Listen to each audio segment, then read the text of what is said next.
You are listening to Something Rather Than Nothing. Creator and host, Ken Valente. Editor and producer, Peter Bauer. That's kind of accented. What's going on there? It's New Dutch. New Dutch. All right.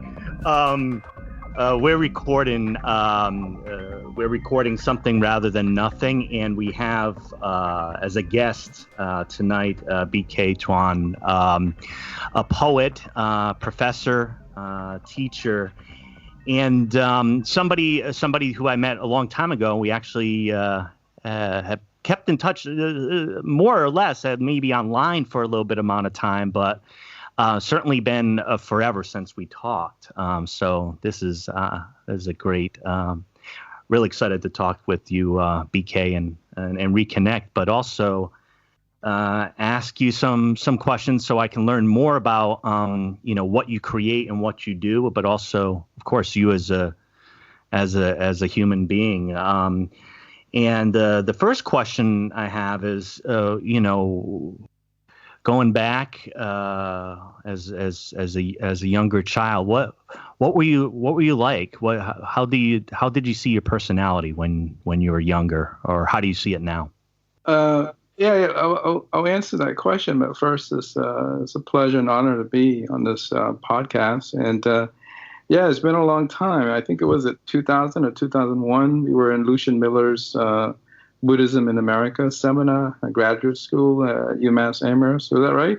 Absolutely. My daughter, to put it in a time frame, my daughter had just been born. She's going to the University of Oregon this fall, just to put it in context. Congratulations. Wow.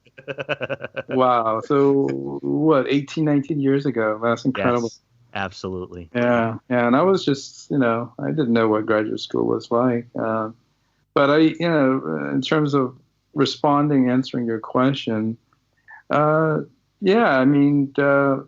came here to America when I was very young, and we first lived in Revere, Massachusetts, and we bought a home in Malden, which is another city over, and there weren't a lot of Cambodians in Malden at that time. And, going through the various school systems in that area, I was pretty miserable. I was a loner, an outsider. It just did not fit in. I was very much alienated.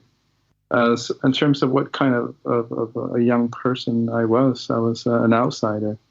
And I think that shaped my the way I see the world, and I was looking for something to help me, to give me a sense of anchor, a sense of stability, a sense of a way of making sense of the world, and that was through reading.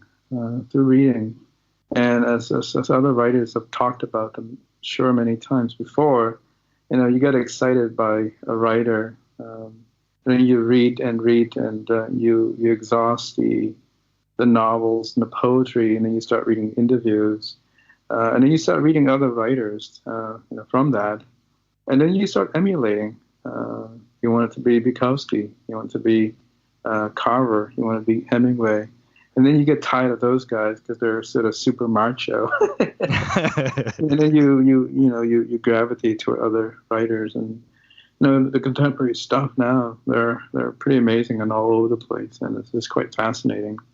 But being very different, visibly different. My name is just different from my peers' names. Everything. It definitely, it shaped me in a way that, some good and bad. In terms of the good stuff is, without it, I don't think I would have turned into the world of literature. But it was a lot of pain, a lot of suffering. So literature and music, those two art forms, they helped me, they sustained me, they kept me going. So I'm really a product of that, and the library too, the local library. But anyway, that sort of answer your question a little bit? Yeah, absolutely. And, we had talked before and you had mentioned about how that has really impacted what you create. And one of the things that I've found, maybe a supposition that I have, is that some folks are really just compelled to throw themselves into those art forms and identifying as an outsider for whatever reason that is. It provides possibly a different vantage point or a different approach to creating art. At a certain point in your life, did you have a need where you needed to create what you created, like you didn't have a choice, or did you step aside and say, I want to write some things, I want to create this in order to process? I mean, did you feel compelled to do it, I guess is the main question. Yeah, it started as sort of a kind of a psychological, emotional need. I wanted to talk about, how I came to be, and the experience of the refugee experience have shaped me, and also being an orphan has shaped me. And I've been carrying all these stories, these feelings. And I really didn't know how to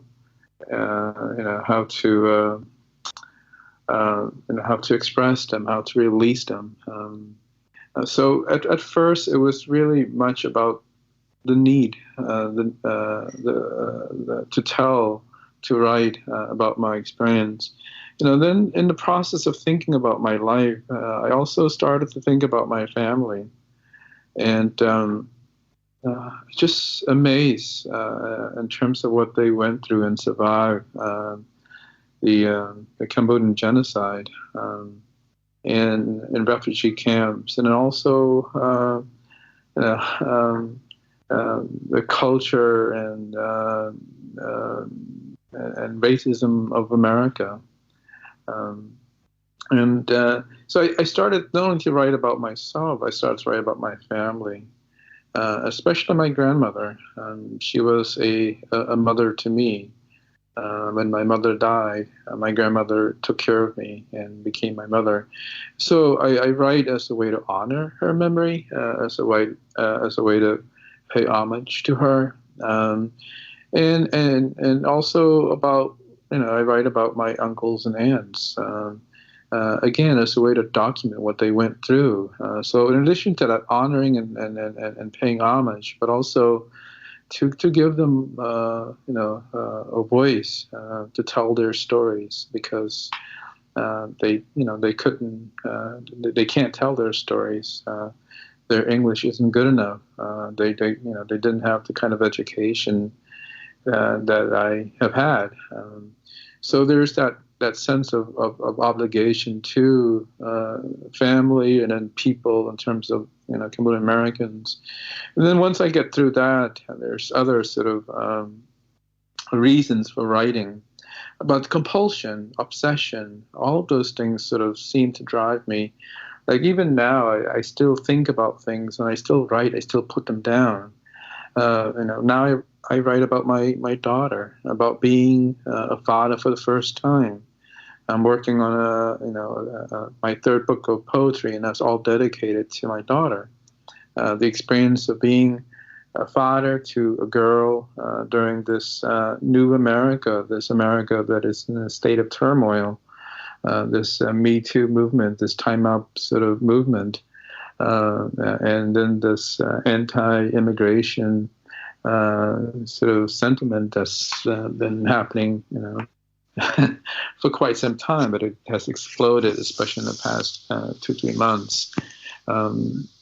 So there's that sense of moving away from myself and family to the social, political realm, and then there's pleasure, man. There's this the pleasure of reading and the pleasure of writing, of making something beautiful. So there's all kinds of, like, in terms of the need to write, it's and the reasons why I write. There's all kinds there.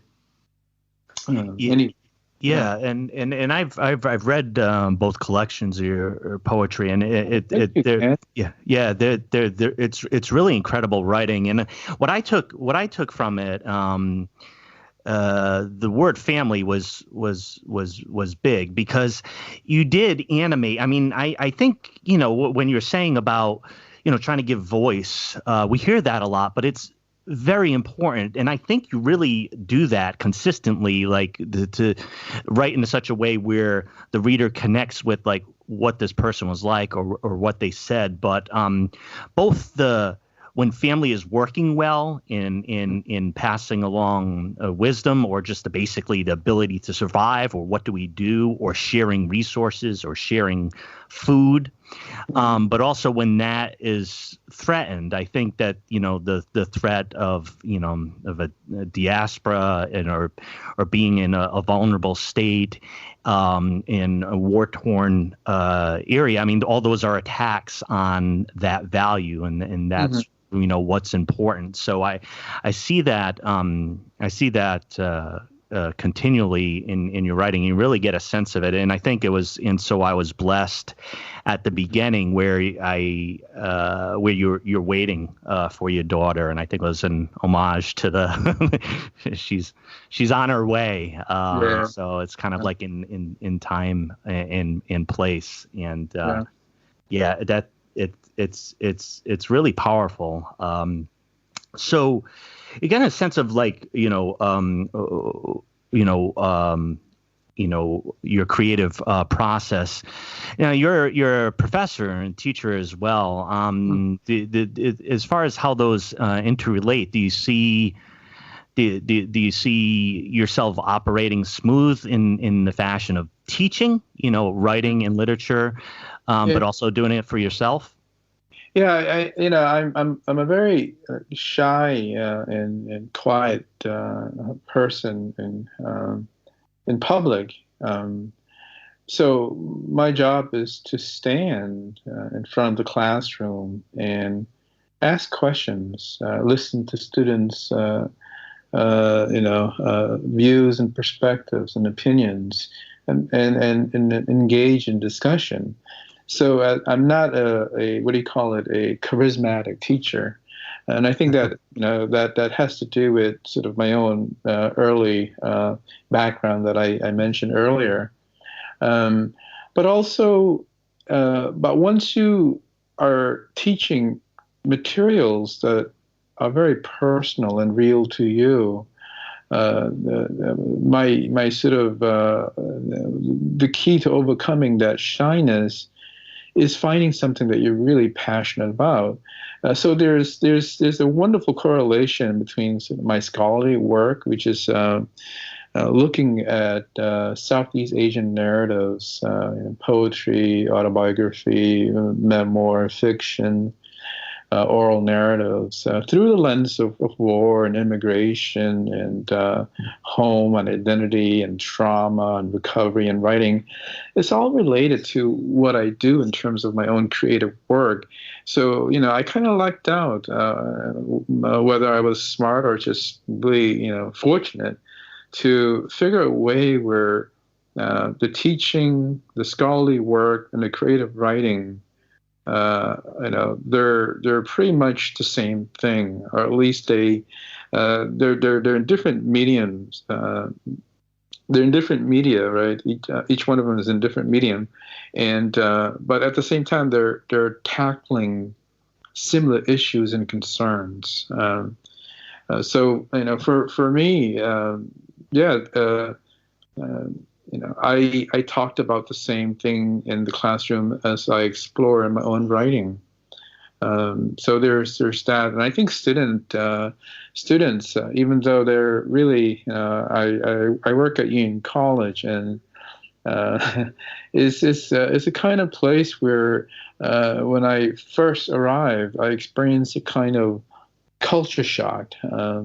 A liberal arts college, a private college, that seemed so foreign to me. I didn't know such a thing existed before I arrived at Union, where students are some of them are very, very privileged. They came from a very good background, economic background. So it's not just an issue of racial differences, ethnic differences, but class differences that I experienced.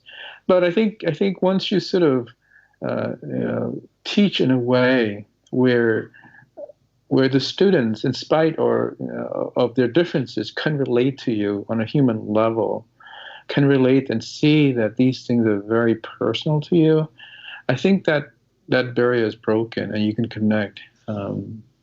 So I don't know if that answer your question, but I mean, that's how I go about with writing and teaching and different kinds of writings that I do.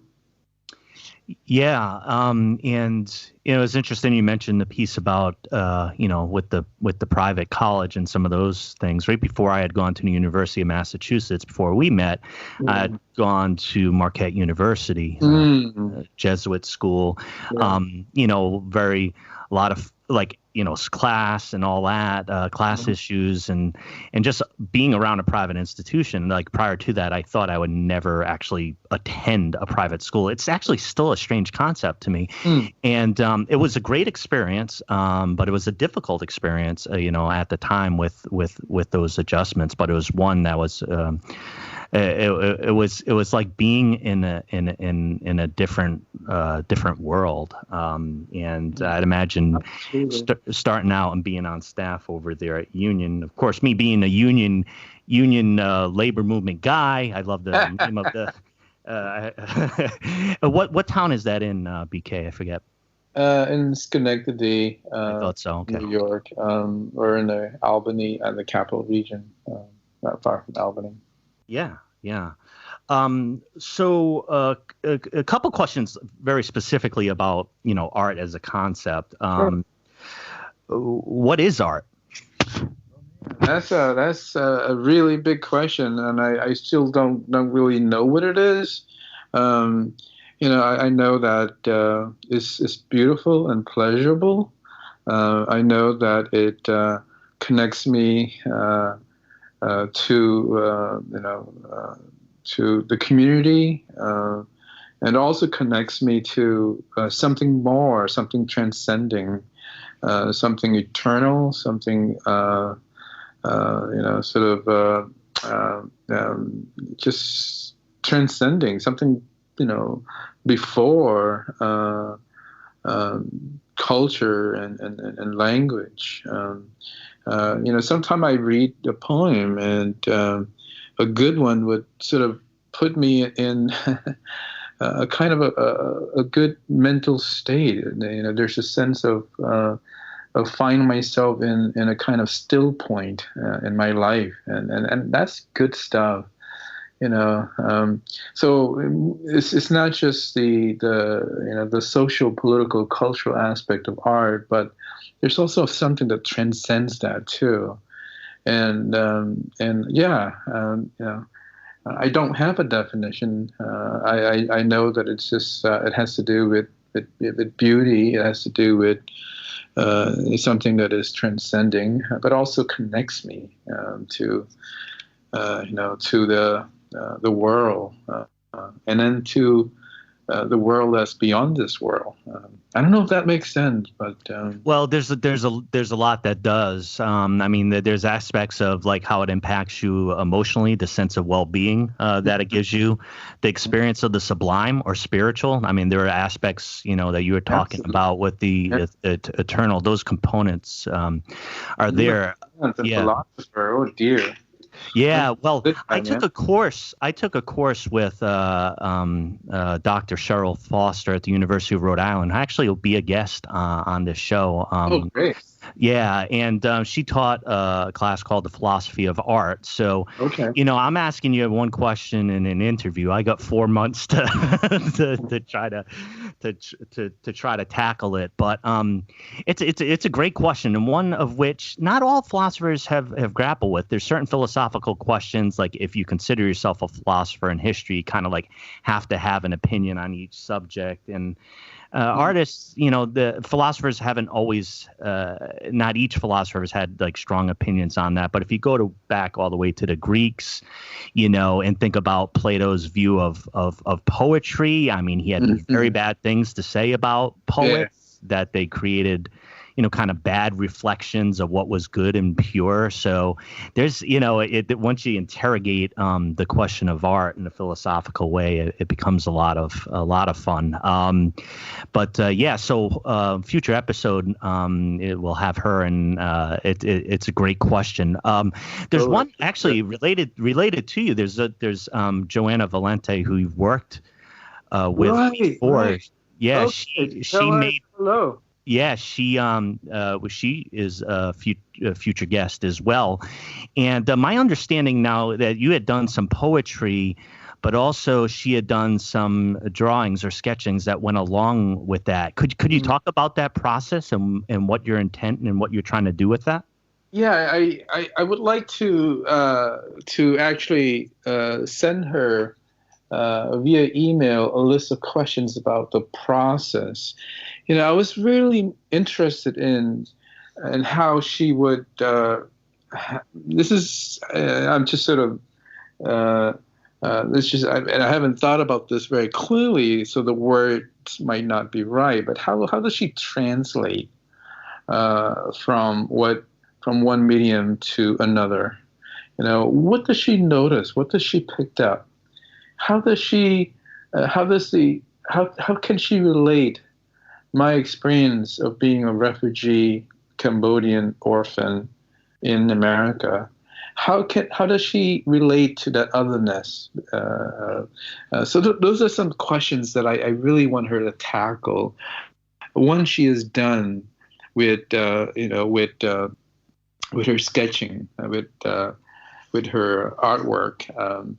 I kind of really. I kind of sort of sent her an email and see if she's interested, and I just sent her the poem. So it's not a situation where it goes back and forth, where there's a dialogue. Unfortunately, she's the one who's sort of responding to my poetry. It would be interesting if she were to sort of send me some of her artwork, and I could write, poems out of that. Joanna is also a poet herself. Yes. So it would be very, very interesting, for her to do that. But I am interested in that kind of conversation in terms of, how do you move from one medium to another? What do you notice? What do you emphasize? What speaks to you? So those are questions that I like to ask her. Once she's done with the project, what does she learn about me as a poet, and how does that shape her as an artist? And those are questions that I've been thinking about, but have not sent her, that have not formulated them until now, until you asked me. Yeah, she's probably going to be asked them twice, once by you and once by me. And I think even your idea of, if you take, a picture or a sketching and then say, okay, let me try to create a poem out of this. It's that kind of trying to translate, it's a process of translation of sorts. I mean, would a poem have a color? Would a poem have would it be the images? And if so, if it has an image, is it the most powerful one? So, that's good. It's yes. Let me know when that's on too. I'll let you know when that's on, because we certainly have that. And so we got into the kind of why you create in some of the processes, and I think in part of the discussion around your teaching, but also writing poetry and creating art at the same time. I think it connects to my question is, do you think that there's a duty, if you have an artistic inclination, to work or to help create other artists, if that's what you're doing? Absolutely. Not create other artists, but to support, to encourage. It's a very lonely world. It's a brutal world. the process itself is it's a lonely experience of thinking and writing and creating art. And then, of course, the rejection, the not getting this publication or this award or that. And now, we have, in a good way and also in a bad way, so many poets out there. My job as a teacher and also as a friend is to encourage other writers and poets and artists because it's such a very a lonely and brutal world, and that we just need to let each other know that we're there for each other. And that's what I try to do, on social media, whether it's Twitter or Facebook or what have you. And also what I try to do as a teacher at my college. I don't think I create them, but I like to push them. I like to encourage them. I like to, to expose them to different kind of poetic forms and voices and ways of presenting, ways of telling stories, ways of beginning and ways of ending, and what do you do with the middle part and so on. So my job is really, help them feel confident, help them show the different ways of doing, of writing and thinking and acting in the world. And also, I have friends, Clint Margrave and Tony Glocker and Alan Catlin, Alexa Roan Fancher. And what we do is, we are nice to each other. We support each other by, sending an email out and say, I have this draft. Can you look it over? What are your thoughts? Ted Jonathan's another poet. All these people. Anyway, the point is, there is an obligation. If we don't support each other, who will? And the world doesn't see art, poetry, literature, humanities as that significant. And that's just the way it is and the way it has been. But we are who we are. Whatever happened, early in our life, whatever happened, this is who we are. And what we can do, instead of being petty and jealous, we are encouraging, we are kind, we are generous. That's what I want to do, and that's what I've been trying to do with writers, friends, and poet friends and students. Do what I can, and I lucked out. I have a lot of help from other poets and writers too. So I'm just passing the baton. I'm just passing it forward. There absolutely, an obligation, a duty to help other writers and poets. Absolutely. Yeah, and poetry has a particular place for me. As the years go by, I had a heavy period of poetry, which can happen, in reading and writing it when I was younger, probably from, say 16 to, probably early to mid 20s. And then, other things happen or other art forms, and I didn't really pick up those volumes. And I think it was about 2 or 3 years ago, I was reading Bukowski's poetry. I was reading your stuff. There was Breakbeat Poets. I got the Poetry magazine, and there's this incredible vibrancy that it was like electricity, like that just jolted me again. And of course, where we're at a time where we shared the same patch of earth over there at Amherst with Emily Dickinson. We kind of, I didn't quite know as much about her. I've read enough of her poetry back then, but of course that's where we met back then. And so right now, when it comes to poetry itself, all the power that it had, or kind of I had moved away from or not connected myself with, a lot of that's back, and it's in particular that this form of art, poetry, is a big reason why I want to talked to a variety of artists, but of course, poets and of course you. When it comes to, I mentioned some of that some names of some past poets in past history. One of the questions I ask my guests, which leads to why is there something rather than nothing, is a little bit more connected to the process. Do you view what you create as coming from nothing, that you've created, you've pulled it out of from wherever it was and created something, or do you view it a different way?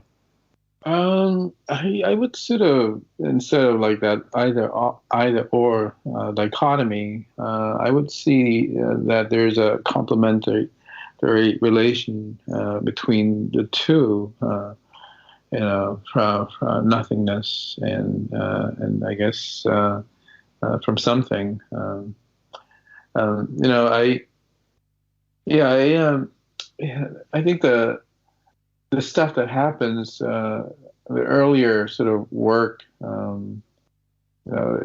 it came out from the real world, from war and genocide, from this historical rupture where my family and other Cambodians are torn away from the motherland. We had to find refuge somewhere else. So it came out from that. But the creation of it, there's certain memories, but you have to construct that memory with by stringing up words together. So there's that, I think, is the creative process. I think at the moment I'm moving away from narrative poetry, not completely, but also, but at the same time, I am sort of trying to figure out ways to write. There's a wonderful book by Gregory Orr, I think that came out maybe 2 years ago, something called like a primer for poets and readers of poetry. And he talks about like the two strands of poetry. One is narrative, and the other one's lyrical. The lyric is, is the way, it's much more abstract, and it sort of exemplifies the way the mind works, the creative mind. And so I think that in that sense is, we're talking about the subconscious. We're talking about how we associate things, the way our mind sort of moves. So I think in that sense is, so there is that movement from something to nothingness, to the subconscious. I don't know what is the subconscious. Is that a nothingness, or is that also something that is repressed because society said that you can't think this way, you can't act this way, so it's all repressed and pushed further down into the subconscious. I don't know, but I think the creation itself is you are putting words together in a way that is new. So in that sense, it's a kind of nothingness. Yeah, and I think, BK, you probably are a trained philosopher, because you were asking me questions off the question. You got it down. It's just teaching. That's what we do. We ask questions. Yeah, absolutely. And I love what I have always liked to ask questions, and I like to ask them in this format, because one of the things I've discovered in doing the podcast is that it just creates the extra avenues. I'm a verbal processor, and when those avenues open up, I kind of like to explore them with who I'm talking to. So the questions are they're really the prompt, and kind of keep things moving. You had mentioned the importance of music, and obviously an overlap between music and poetry, and that connection is powerful, right? You listen to that song, Absolutely. in the songs that save your life, the songs Absolutely. that you hold on to. And I know you've had that experience. Absolutely. I have too, and I've talked to other music fans, and they talk about that. And we had, I think, in general, a lot of similar musical tastes, and one of them was the Smiths, and the kind of like that darker, kind of lonelier outsider, and which of course was inhabited by Morrissey. And I've been asking Morrissey fans lately, because I think it's such a complicated question, is you got somebody who is an artist, who's outspoken vegan, who's beloved within the Mexican and Mexican-American community, with tribute bands in Espanol, and kind of Irish English, and had identified more with his maybe part of his Irish part of his heritage of being the outsider. And then you have all these phenomenal songs that and you and I love, both the Smiths and then the Morrissey, and talk about them and quote them. And so you have all this art, and you have all these things that he produced, and then he has troubling is the most charitable way to put it. Comments around those of the Islamic faith, in Asians, and other groups that are at the least simply provocative or cryptic, and or at worst, some would say that an indictment is being racist. So the two questions I have is one is, what's your view on all this? And second, how does that view impact your connection to the music, that you love?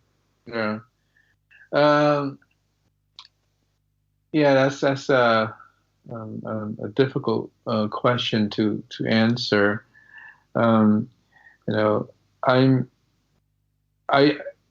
remember some time ago, there was a record store that decided to stop selling Morrissey's albums because of his right-wing, anti-immigrant, anti-Islam public sort of rhetorics, right? And I'm against censorship. Let him sell his albums. I understand that he's fanning the flames. I understand that he's, as a public figure, for him to say something like that, there's some, that people see that as a kind of validation of their views.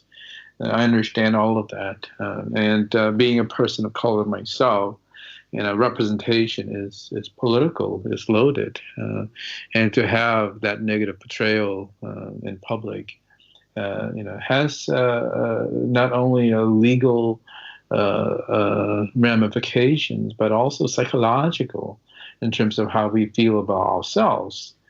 With that said, I do think that the Morrissey that I experienced was the Smith and the early Morrissey in the 1990s. And those were mine. Those songs were, I felt like they were speaking to me. And I can't sort of, it doesn't taint me. It doesn't, that was sort of, there's a wonderful block response that Nick Cave wrote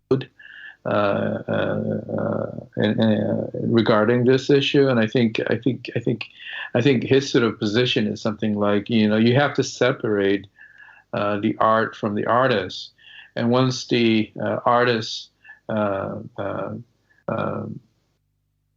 has his artwork out in public, it's no longer his. It's the audience who will make it theirs, and I feel that's very true from my perspective. That Morrissey, the Morrissey that I knew, that was and yeah, they his music, his songs saved my life really, and I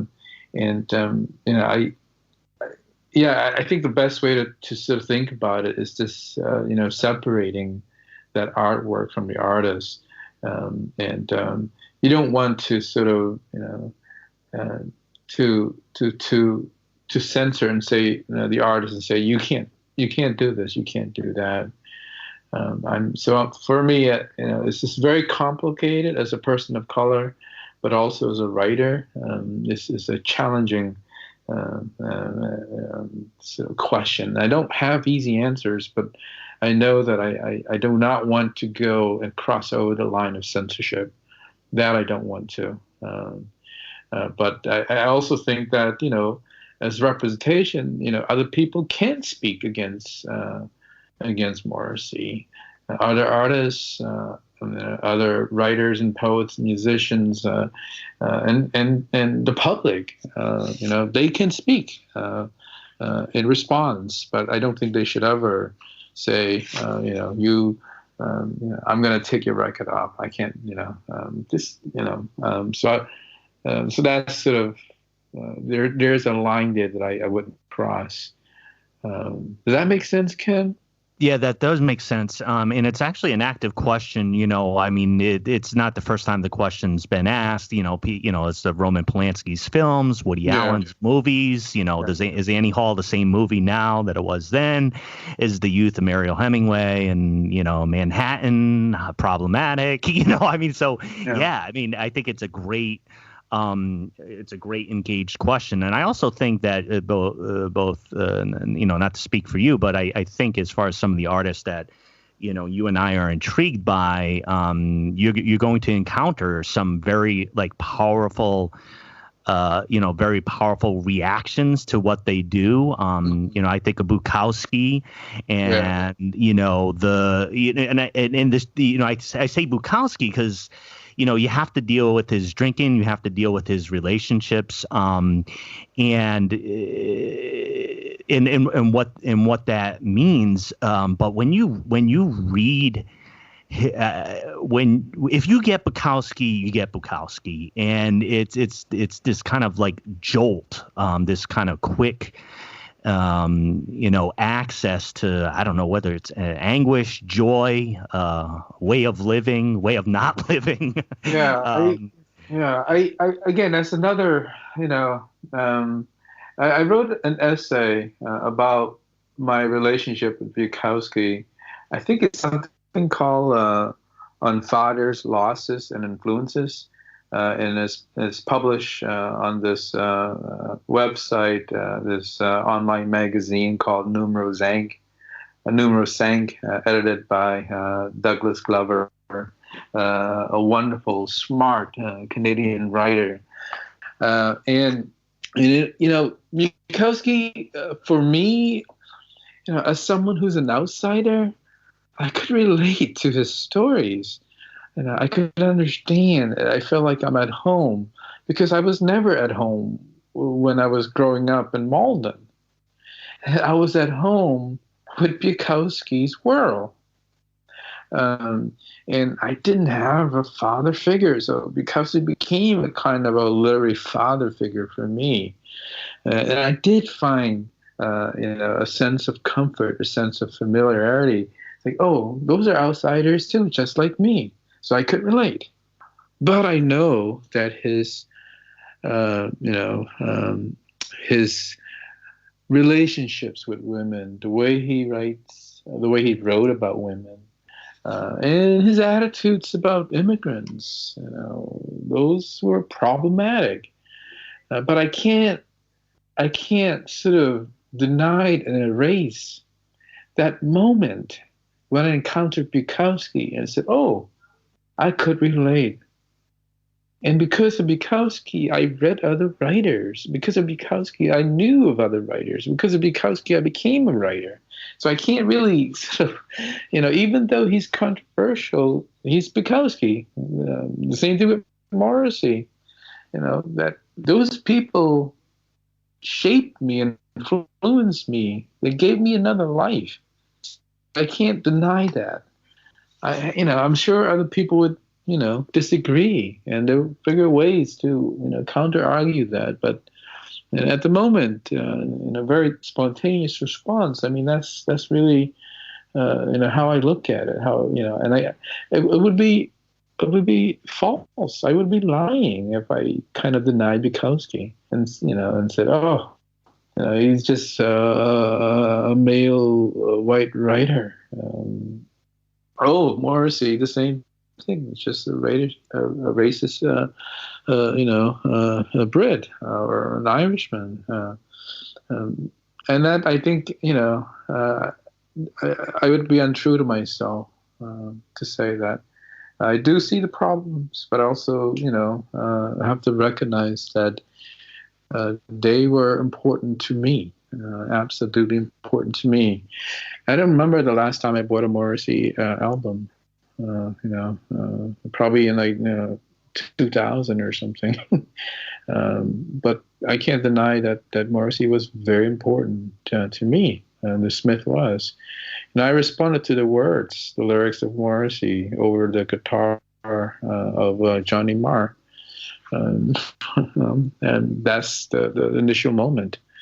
And the music, came in after. That's how I listened to music back then. Yeah, and that's how it, and that comes through. And I think it's always come through. I think when we would talk, is it hit you, and it's the power. It's that feeling, and there is a paucity of words sometimes when you are trying to explain, like, how did that song make you feel, or after reading that poem, what person were you after reading that poem? It's not, it's not. There's no a quick answer. And about poetry, and I asked this question because of just sheer interest and maybe an anecdotal impression, but is poetry becoming more popular? Is there a revival, or is poetry just kind of always been there, just in its space? What's going on with poetry right now?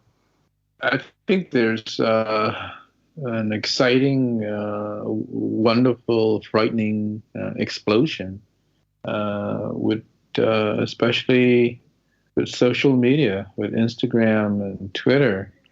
And you have these young poets creating their own magazines and journals and publishing, and they're the old guard. It's they're gone. They're insignificant. Now you have these young kids doing it, and I think that's pretty exciting.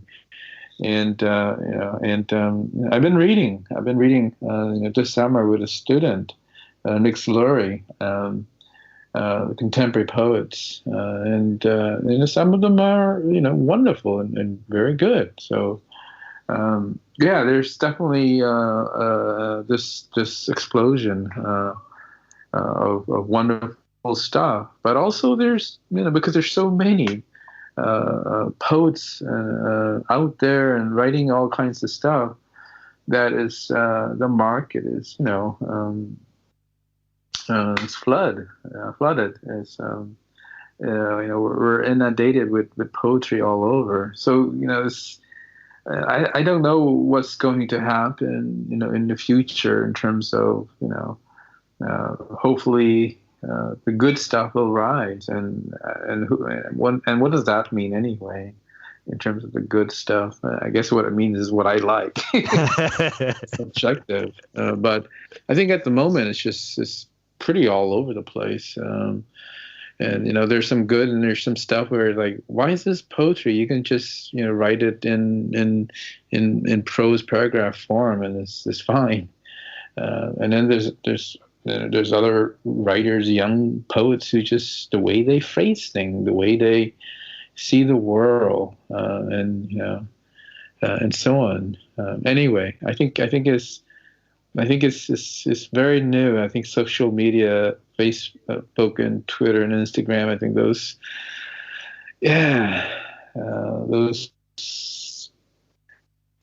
forms are sort of really challenging traditional print, traditional, it's decentered sort of the world publishing.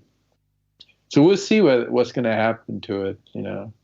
I'm going to just keep on writing. I write what I need to write, and I write what I love to write, and I just keep on going. And I've lucked out in terms of getting publications out there. I've been happy with that. But I have a lot to learn as a writer, as a poet, and teaching is a great way to do that. A wonderful way to do that, to learn new things. And of course, you got you said a third volume coming out. Your first volume was called Gruel, and the next one in So I Was Blessed. And of course, I've been calling you BK, but that's not what the name is on the book. Can you tell us how Bunkong became BK?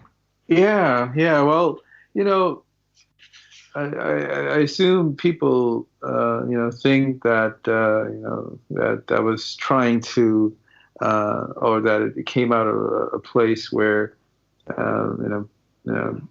people who don't speak Khmer, who can't pronounce Bunkong, sort of, kind of give me that that nickname, that initials. But that wasn't the case. Back in the 1990s, I was an undergraduate at Cal State Long Beach, and I was also a kind of an assistant editor to this wonderful friend for this journal called Khmer Voice and Poetry.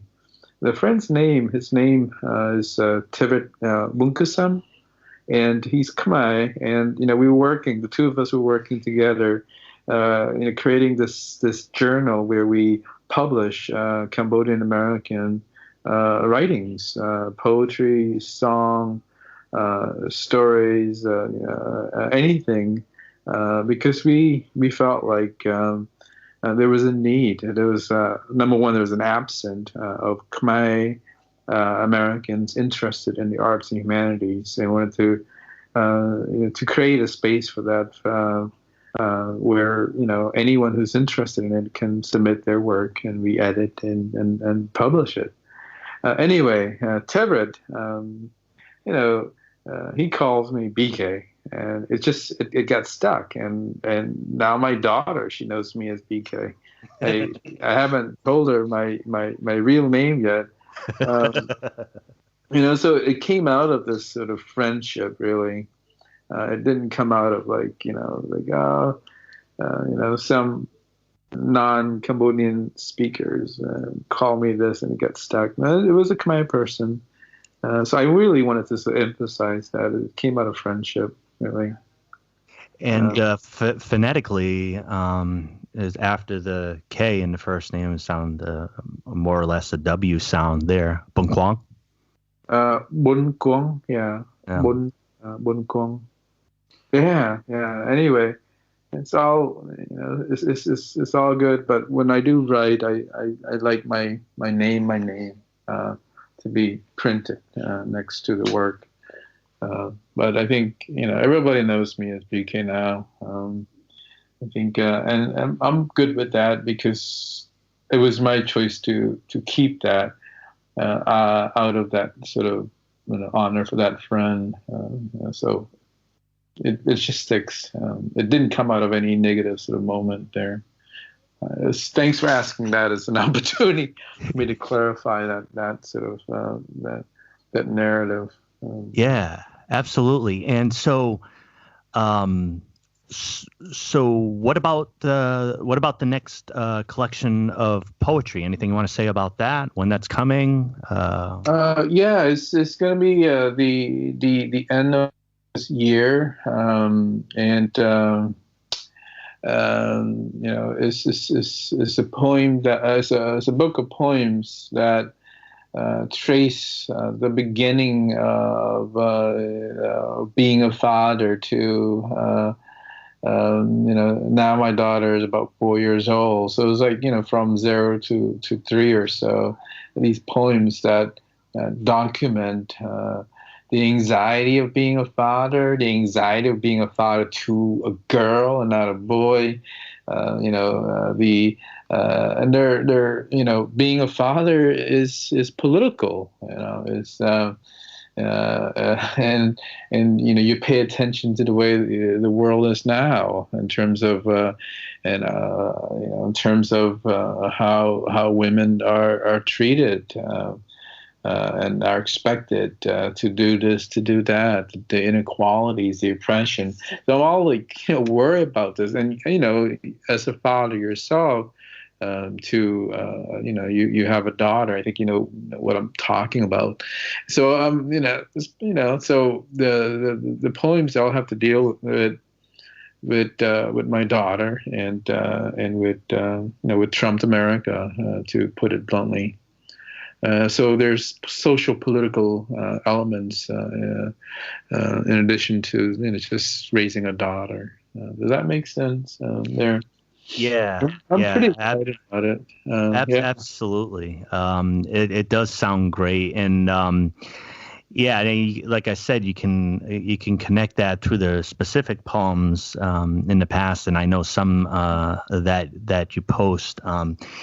And they are incredible. But what I actually the piece that I like most about them is not any just kind of like easy sense that that put you at ease. And there are aspects of many of your poems that do that. Mm-hmm. I think it has to do with the questions that you're asking in there, the things you're trying to interrogate in order to understand experience and to pull what you can from. And I think that's a huge motivation between art. And I think that's why the conversations that I've recorded thus far on the podcast, yes, it's philosophy, yeah, it's art, and then there's a ton of psychology, right? There just is in questioning and trying to figure out. There's some very similar processes that are going on, and definitely look forward to that. Did you before I let you go, the question, the podcast in general, and I know I asked it in a different way, but BK, why is there something rather than nothing? Why is there anything? Well, nothing is for me nirvana. No attachment, but we're alive. This is the way life is. There's something, and there's something is good, even though at times painful. But I think overall it's good, and I like the something. I like it now. I like the stuff that's happening in terms of being a father and having a daughter and all that stuff, and being a teacher. Something is good at the moment, and I hope to hold on to that view. It is good. Okay. I don't know if that answers the title of your podcast, but it is. Life is good. Nothing is really. I don't know what it is. I think we came out of nothingness, maybe, and we're going to go back. But I like what we have now. I suffered early on, but then I was saved. I was rescued, and now I just want to continue doing what I do, and also help others as best as I can. Yeah, and I really appreciate that, and I just want to tell you, BK, it's just been a great pleasure, for me, to be able to catch up with you, but also to be involved in this podcast and these questions that I'm asking. Part of the reason why I'm doing it is, in asking the questions, I'm just like generally interested in where it leads. And I've always considered you a good friend. It's good to reconnect with you. And I just want to thank you for your time, and very much look forward to the next, your next volume. But I also know you do some intermittent publishing, get some of the poems out there. I look forward to that as well. But best of luck with everything, and thank you so much for being on the podcast. It's quite a pleasure, Ken. I really wish we could do more of this, not just for the podcast, but just to catch up. And how far are you from Portland? About 10 minutes just outside of Portland. Oh, man. Happy. Figure out if there's a conference, a writing conference or scholarly conference that I could sort of go to and meet you. It's been a long time. Absolutely. That'd be just absolutely fantastic. Portland, and some of Portland. It'll be great to see you again, and a real thrill to connect back with you, BK, and enjoy the rest of your vacation too. It's I know you work hard. It's well deserved. Oh, thank you, man. Thank you. All right, you take good care. Thanks, brother. Yeah, bye-bye. Bye-bye.